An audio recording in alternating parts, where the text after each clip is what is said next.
Muy buenas tardes, tengan estimados alumnos. Es un placer para su servidora, en esta ocasión, poder llevar a cabo la disertación de nuestra tercer cápsula informativa, en donde abordaremos propiamente los vicios del consentimiento, así como demás temas importantes en materia de contratos.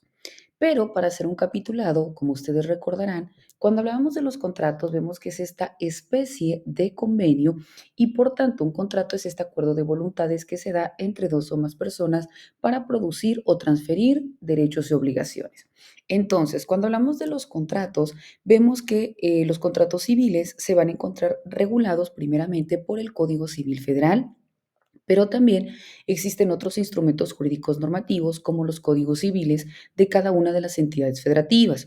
Existe también el Código Federal de Procedimientos Civiles y los códigos procesales de las entidades federativas que en su caso puedan resultar aplicables de acuerdo a la competencia. Cuando nosotros hablamos de manera puntual de los contratos, estos pueden ser celebrados de forma oral o en su defecto de forma escrita, a menos que la propia ley exija que deban ser celebrados de una forma determinada, como por ejemplo cuando hacemos referencia a la solemnidad, ¿verdad? Como en el caso del matrimonio, pero repito, la propia naturaleza del contrato te va a exigir este tipo de especificidades.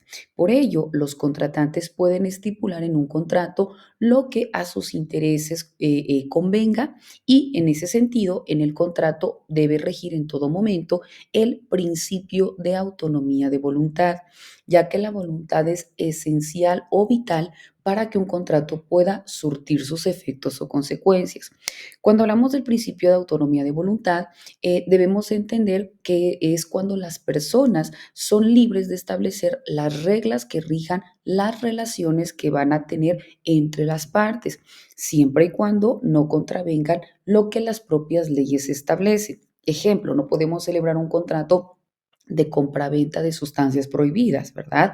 Pero sí podemos celebrar un contrato de compraventa, ¿no? Por ejemplo, de un bien inmueble, podemos celebrar un contrato de arrendamiento, podemos celebrar, no sé, se me ocurre una donación, podemos celebrar un testamento, podemos celebrar un contrato de matrimonio. Entonces, dependiendo del tipo de contrato, siempre y cuando no contravenga lo que las propias normas establecen, puede ser permitido.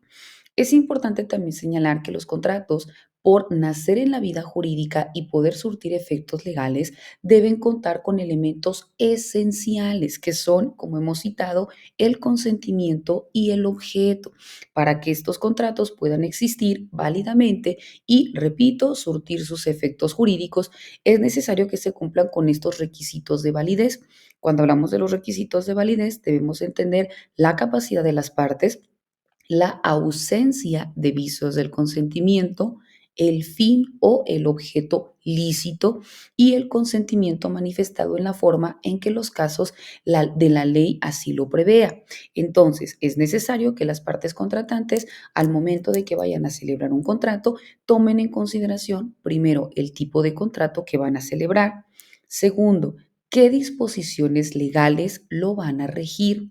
Tercero, si se trata de un contrato civil, de un contrato mercantil, de un contrato laboral y si el contrato reúne los elementos de existencia, es decir, si existe de acuerdo a las voluntades entre las partes o si el objeto es un bien lícito o es un hecho lícito posible, si se encuentra en la naturaleza o si es determinado o determinable en cuanto a su especie.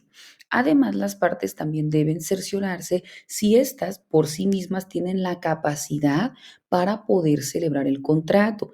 Es decir, si en un momento dado cuentan con la mayoría de edad, si tienen la capacidad en ese sentido, el carácter o el poder que permita celebrar el contrato a nombre de un tercero, entre otras cosas.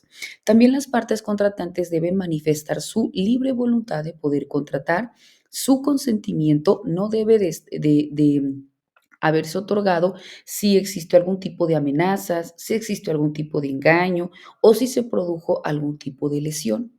Entonces, las personas que celebren este contrato deben tomar en consideración si la ley establece que el consentimiento se manifieste de manera oral o de manera escrita. Además, también al momento de celebrar un contrato, si no se toman en cuenta estas consideraciones, entonces los contratos serán considerados como nulos o como inexistentes.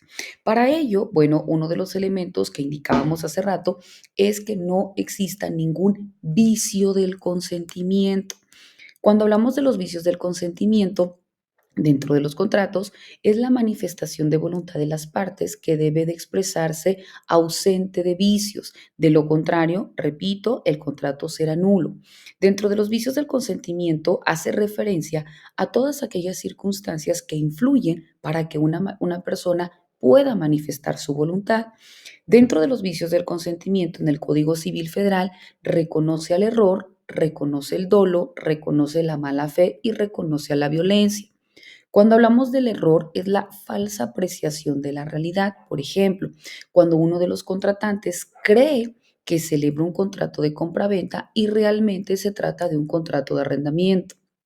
El dolo es una maquinación o un artificio que emplea una de las partes para poder inducir al error a la otra parte para que en base a eso manifieste una voluntad de celebrar el contrato. Por ejemplo, cuando una persona ofrece vender a otra una réplica de una obra de arte, haciéndole creer que se trata de una obra original, cuando sabe perfectamente que no lo es.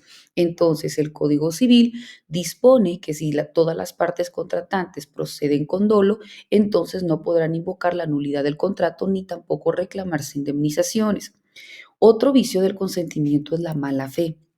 Cuando hablamos de mala fe, esta se va a producir cuando uno de los contratantes advierte el error en que cae la otra persona y omite el hacérselo saber. Por ejemplo, cuando una de las partes contratantes advierte que la otra aceptó celebrar un contrato de compraventa de un automóvil pensando que es de un modelo reciente, cuando en realidad no lo es, entonces no le dice lo contrario y hace que permanezca en el error, ¿verdad? Entonces actúa con mala fe.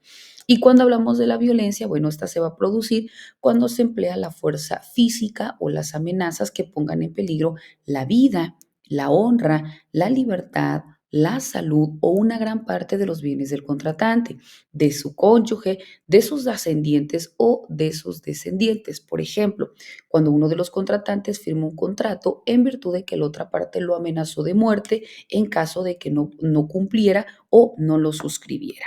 Vemos pues, estimados alumnos, que importante es que nosotros identifiquemos plenamente cuándo existen vicios del consentimiento dentro de un contrato para que se proceda a solicitar su nulidad y que la parte contraria pues también responda por aquellas circunstancias que detonaron o que realizaron o que condujeron a una consecuencia jurídica en perjuicio de la otra parte. Estos y otros temas son los que de manera puntual vamos a continuar disertando en nuestras subsecuentes cápsulas informativas, así como también de manera específica en nuestras sesiones virtuales. Quedando como siempre a sus apreciables órdenes ante cualquier duda, les deseo el mayor de los éxitos. Hasta luego.